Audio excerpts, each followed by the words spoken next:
Welcome to the garden. These are the Japanese beetle, and to control them organically, I just go around and collect them in a container. I put a little water in there, and that kind of keeps them docile until I can dispatch of them.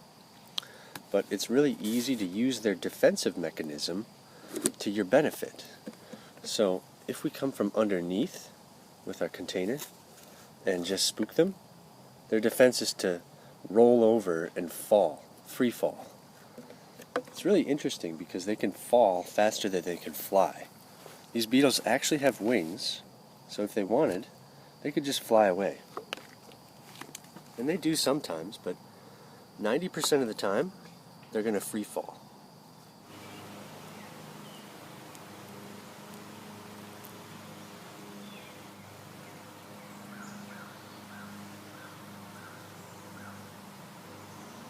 It's really easy to just take a lid from your container and just scoop them in, just like that.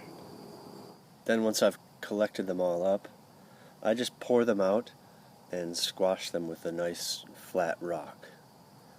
It's not my favorite job to do in the garden, but it's important because these eat raspberries, these eat my asparagus, our roses, even things like peppers. They will just munch the leaves, and they do this skeletal damage where they just leave a skeleton of a leaf. All this damage here is done by these Japanese beetles. Found the jackpot, if you can call it that. They're on our little wild rose. This is a serious problem. They've stripped the leaves entirely. And they do group together like this all the time. I think they release pheromones or something because they really congregate. And I want these flowers to bloom, so we're going to treat them right now.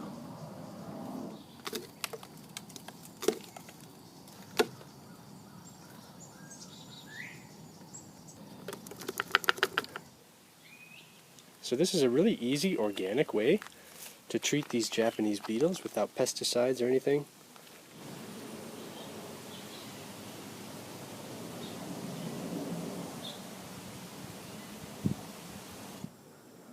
The beetles can be really active in the heat of the day, so I like to come out in the mornings and treat them.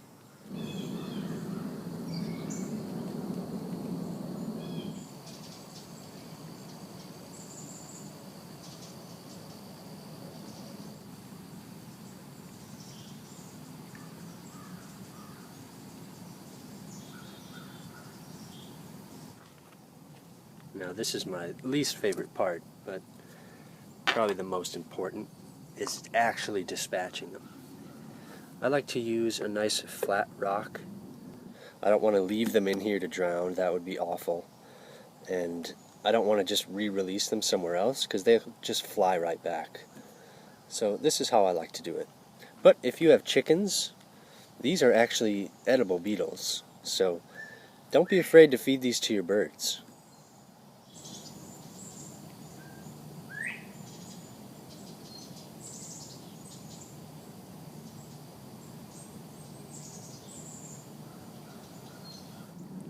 I think this is the most humane way to do it. And I just pour them out. And they do group together. And it usually goes pretty quick and painless. So